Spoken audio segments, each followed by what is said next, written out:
अस्सलाम वालेकुम नाजरीन, खुश आमदीन। उम्मीद है आप लोग खैर खैरियत से होंगे, बहुत ठीक ठाक से होंगे इंशाल्लाह।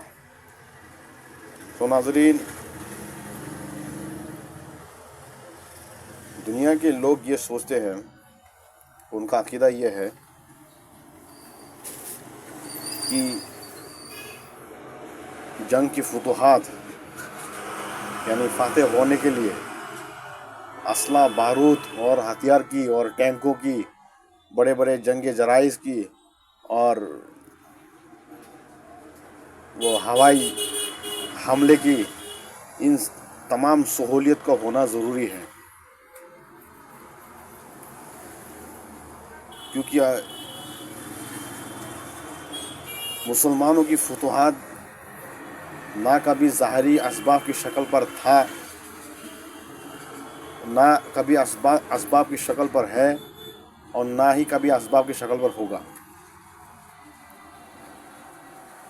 क्योंकि मुसलमानों की फतूहात होने के लिए दोनों तरीके से, एक है जिस्मानी और एक है रूहानी, इन दोनों एतबार से अमली क़ुव्वत होना ज़रूरी है। जिस्मानी एतबार से कि वो हर लाइन से तरबियत हो, जिस मिसाल के तौर पर बंदूकें चलाना, जिस तरह मिलिट्री फ़ौज का जितना सारे ट्रेनिंग होते हैं, तमाम फ़ौजों की वो तरबियत हो, जितना सारे ट्रेनर मौजूद है फ़ौजों के अंदर, या मिलिट्री सोल्जर्स बनने के लिए जितना ट्रेनिंग दिया जाता है, उनको तरबियत किया जाता है, जी उसी तरह मुकम्मल उसी एतबार से ट्रेन होना।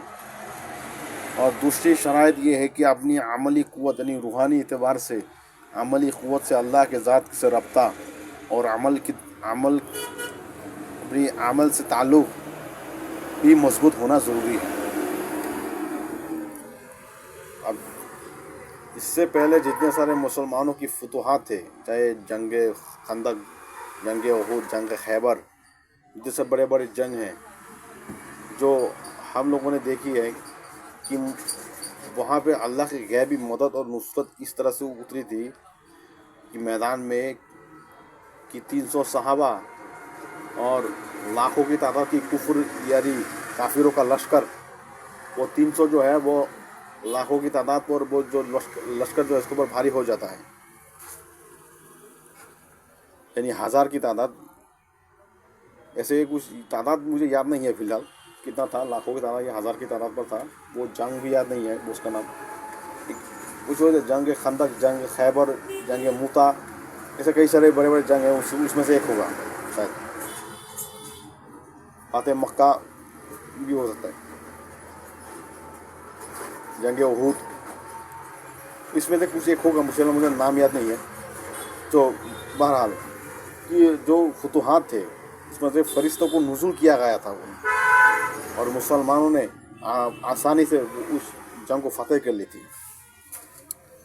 तो मोहतरम अज़ीज़ बुज़ुर्ग व दोस्तों, इस बात से बिल्कुल वाकिफ़ है और लाजमी है कि जंग जो है, यानी जब जंग होता है मुसलमानों के साथ किसी भी देश या ममालिक से, तो मुसलमान इन दोनों तरीके से अगर तरबियत हो, तो मुसलमान के लिए कोई भी जंग, कितना भी बड़े बड़े तादाद क्यों ना हो और कितने भी बड़े लश्कर क्यों ना आ जाए, वो जिहाद मुसलमानों के ही फतेह होंगे और ये तय है। तो इसके लिए कि फतूहात तो अल्लाह के कब्ज़े में है, ना ज़ाहिरी असबाब की शक्ल पर।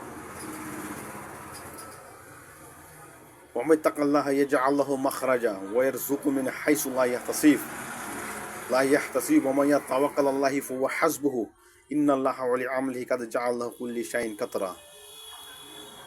कुरान की आयत पुकार पुकार कर कह रही है कि जो लोग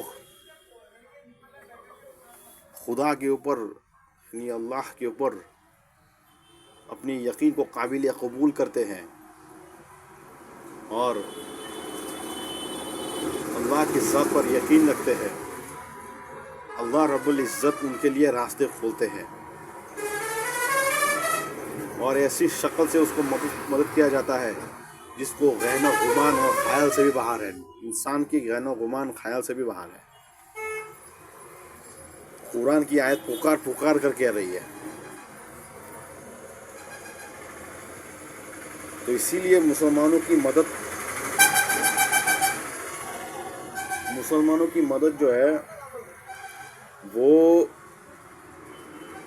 ظاہری اسباب کی شکل پر کبھی نہیں تھا. تو اسی لیے ابھی جو جہاد ہو رہی ہے غزہ کے اندر، اور ہم تو یہ بولیں گے انشاءاللہ فتح مسلمانوں کا ہی ہوگا. انشاءاللہ فتح مسلمانوں کا ہی ہوگا انشاءاللہ.